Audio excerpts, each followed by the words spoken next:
जी बिस्मिल्लाहिर्रहमानिर्रहीम अस्सलाम वालेकुम नाज़रीन। तो सर पे झोंक टीवी वसेब दी आवाज़ और मैं तो अपना मेज़बान रिजवान हुसैन।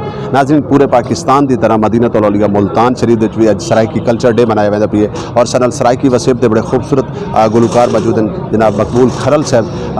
आप नसीम सीमी सराइकी वसेब का एक बहुत बड़ा नाम है, आप उन्होंने शागिर्द हैं। आप दे नाल गुफ्तगू करे सो आप दे कोल जान सो कि अज दे डी को किवें देते पैवे सराइकी फनकारां को, सराइकी लोगों को, सराइकी धरती नाल जुड़े लोगों को ये डी किवें मनाना चाहिए। जी मकबूल भाई। जी बिस्मिल्लाह से रिजवान भाई, अल्लाह तो सलामत रखे। इस साढ़े वास्ते अज ईद का डी सी, क्योंकि इस को सालों साल अस बनाए ने और सारे जितने सिंगर गुलकार हज़ार इतने मौजूद होने उन तो बाद ये सारी जिमें कोई शादी होंगी सारे शादी का डी सी तो इंशाअल्लाह अस आंदे भी रसूँ तो इंशाअल्लाह जितनी जिंदगी वफा की जनाब और नाल असी। जी बहुत शुक्रिया, बहुत मेहरबानी। अच्छा मकबूल भाई ये दसो कि अगर अस नसीम सीमी की गाल करें हैं तो बहुत बड़ा नाम है, आया क्या उन्होंने दुनिया फानी तो वजन तो बाद तुम सिर्फ उन्होंने गांधे पैवे या दीगर बे भी गुलकार उन्होंने गांधे?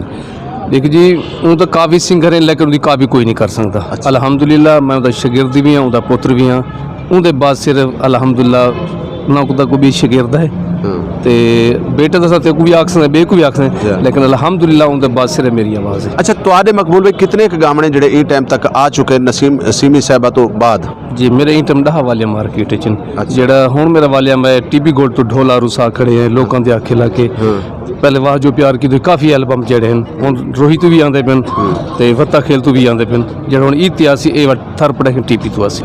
जी इन्होंने काफ़ी सारे गाने मार्केट दे जाए और अस इंशाअल्लाह ताला कोशिश करें कि अगला गाना इन्हों कोई एक अद्धा झोंक म्यूजिक तो भी आवे, क्योंकि झोंक भी इन्हों अपना चैनल है। तो मकबूल भाई अल्लाह पाक तो सलामत रखे, खुश रहो सलामत रहो। जी नाज़रीन जुड़े रहो झोंक टीवी वसेब दी आवाज़ अपने मेज़बान रिजवान हुसैन को इजाज़त। अल्लाह हाफिज़, अल्लाह निगहबान।